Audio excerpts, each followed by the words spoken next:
Ibu bapak, saudara-saudari, sahabat kenalan, adik-adik, anak-anak sekalian yang saya kasihi, kembali bersama dengan saya Romo Kristoforus Hariliong. Kita berjumpa pada hari Minggu tanggal 27 September 2020 pada hari Minggu biasa ke-26. Bacaan Injil hari ini sepertinya menyadarkan kita, dan bacaan Injil hari ini membuka hati kita untuk sampai pada satu hal yang penting dalam hidup ini. Dan satu hal yang penting yang sangat diperhatikan oleh Tuhan Yesus adalah hanya satu kata: menyesal.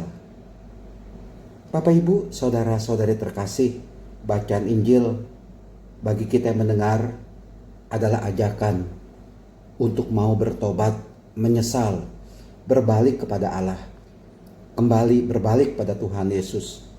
Tapi Tuhan Yesus dari dalam bacaan Injil hari ini sungguh membuat telinga imam-imam kepala, tua-tua bangsa Yahudi agak panas itu. Kenapa? Karena Tuhan Yesus dengan jelas memperlihatkan bahwa mereka yang dianggap berdosa jangan-jangan bisa masuk ke dalam kerajaan surga. Tetapi mereka yang menganggap dirinya suci, menganggap dirinya itu luar biasa, belum tentu masuk ke dalam kerajaan surga. Dalam Injil dikisahkan demikian. Sekali peristiwa, Yesus berkata kepada imam-imam kepala dan tua-tua bangsa Yahudi, "Bagaimana pendapatmu? Ada orang mempunyai 2 anak laki-laki. Ia pergi kepada yang sulung dan berkata," yang sulung ini sebenarnya adalah gambaran imam-imam kepala, tua-tua bangsa Yahudi. Kata Tuhan Yesus, "Anakku, pergilah bekerja di kebun anggur ini." Jawab anak itu, "Baik Bapak." Dia menyanggupi, dia mengatakan, "Iya, saya akan bekerja." Tetapi ia tidak pergi. Anak ini tidak pergi, tidak diceritakan kemana, tapi dia tidak mengikuti apa yang menjadi perintah dari bapaknya untuk pergi ke kebun anggur.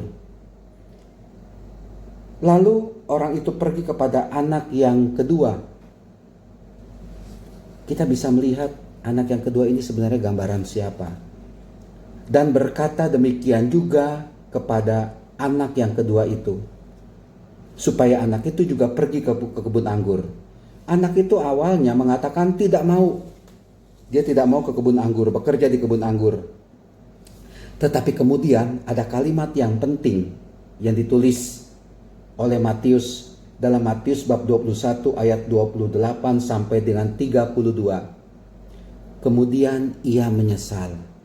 Anak yang kedua ini menyesal. Lalu akhirnya dia pergi juga ke kebun anggur itu untuk bekerja. Lalu Tuhan Yesus bertanya, "Siapakah di antara kedua anak itu yang melakukan kehendak ayahnya?" Jawab mereka, "Yang terakhir." Lalu Tuhan Yesus mengatakan atau mengartikan perumpamaan itu begini, "Aku berkata kepadamu, sesungguhnya pemungut-pemungut cukai dan para pelacur akan mendahului kamu masuk ke dalam kerajaan Allah." Kalimat Tuhan Yesus ini sangat mengejutkan loh. Bapak Ibu, saudara-saudari terkasih, sangat mengejutkan. Di hadapan imam-imam kepala, di hadapan ahli-ahli Taurat, di hadapan tua-tua bangsa Yahudi, Tuhan Yesus mengatakan para pemungut cukai dan para pelacur akan mendahului kamu masuk ke dalam kerajaan Allah. Kenapa tidak dibalik? Kenapa Tuhan Yesus tidak mengatakan itu para pelacur dan pemungut-pemungut cukai itu nanti kemudian masuk ke dalam kerajaan Allah, tapi kamu dulu, hai imam-imam kepala, hai tua-tua bangsa Yahudi, hai orang-orang Farisi, hai ahli-ahli Taurat, engkau dulu akan masuk ke dalam kerajaan surga. Tapi dibalik oleh Tuhan Yesus. Sekali lagi Bapak Ibu, saudara-saudari terkasih, penyakitnya tua-tua bangsa Yahudi imam-imam kepala, ahli-ahli Taurat, orang-orang Farisi pada saat itu sok suci. Mereka punya keangkuhan rohani, kesombongan rohani yang begitu luar biasa. Sehingga mereka menganggap dirinya suci, menganggap dirinya itu hebat, menganggap dirinya diprioritaskan untuk masuk ke dalam kerajaan Allah. Tetapi Tuhan Yesus mengatakan di sini, belum tentu. Bahkan yang dianggap berdosa, yang dianggap najis, yang dianggap hina itu, pemungut cukai dan para pelacur, mereka bisa lebih dahulu masuk ke dalam kerajaan Allah. Betapa Tuhan Yesus dengan kalimat ini sungguh membuat telinga mereka ini, ahli-ahli Taurat, orang-orang Farisi, imam-imam kepala, orang-orang tua-tua bangsa Yahudi, kupingnya panas. Tuhan Yesus mengatakan, kamu tidak bisa masuk surga. Luar biasa kalimat Tuhan Yesus. Kenapa? Pemungut cukai dan para pelacur bisa masuk ke dalam kerajaan surga? Yaitu dia tadi ada satu kata yang penting, karena imam-imam kepala, tua-tua bangsa Yahudi plus orang Farisi, ahli-ahli Taurat tidak pernah menyesal, tidak pernah menerima Tuhan Yesus. Mereka menolak Tuhan Yesus dan hidupnya tidak ada pertobatan, tidak menyesal. Bahkan mereka bersekongkol dan akhirnya tercapai suatu keputusan yang nyata, menghukum mati Yesus dengan cara disalib. Inilah dia, ya, satu kata yang tidak ada, tetapi ada sekali lagi dalam diri orang-orang berdosa, dalam diri orang-orang yang dihina, dinista, diasingkan, disingkirkan itu, para pelacur dan pungut-pungut cukai, mereka ada penyesalan. Karena mereka menyesal, maka mereka bisa masuk ke dalam kerajaan surga. Dan terutama karena orang-orang seperti pemungut cukai dan perempuan-perempuan pelacur itu menganggap dirinya orang yang jelek, menganggap dirinya sebagai orang yang berdosa. Dia sadar sebagai orang berdosa dan semata-mata hanya membutuhkan belas kasih dari Allah. Maka dari itu, jangan kita menilai orang secara hitam putih, baik dan jelek, berahmat atau berdosa, orang terberkati atau orang najis. Belum tentu penilaian kita sesuai dengan apa yang menjadi kehendak Allah. Karena yang paling penting adalah kita tulus, kita percaya pada Tuhan Yesus, dan kita tetap mau menyesal dalam hidup ini. Tuhan Yesus menggunakan kata menyesal itu, seperti anak yang kedua tadi menyesal. Bapak Ibu saudara-saudari terkasih, inilah dia kekuatan ilahi dari Tuhan Yesus. Bahkan dalam bacaan kedua surat Rasul Paulus kepada jemaat di Filipi dikatakan, ada kalimat yang mengatakan demikian, saudara-saudara, dalam Kristus ada nasihat, ada penghiburan kasih, ada persekutuan roh, ada kasih mesra dan belas kasihan. Dalam Yesus Kristus ada kasih, ada penghiburan kasih, ada belas kasihan. Ini ya, Tuhan Yesus menunjukkan belas kasih-Nya kepada kita, orang berdosa. Dan saya pikir yang harusnya terjadi atas diri kita ini adalah menyesal untuk mendapatkan belas kasih, untuk mendapatkan kasih mesra, untuk mendapatkan pertolongan penyelamatan dari Tuhan Yesus. Menyesal itu sesuatu yang sangat penting.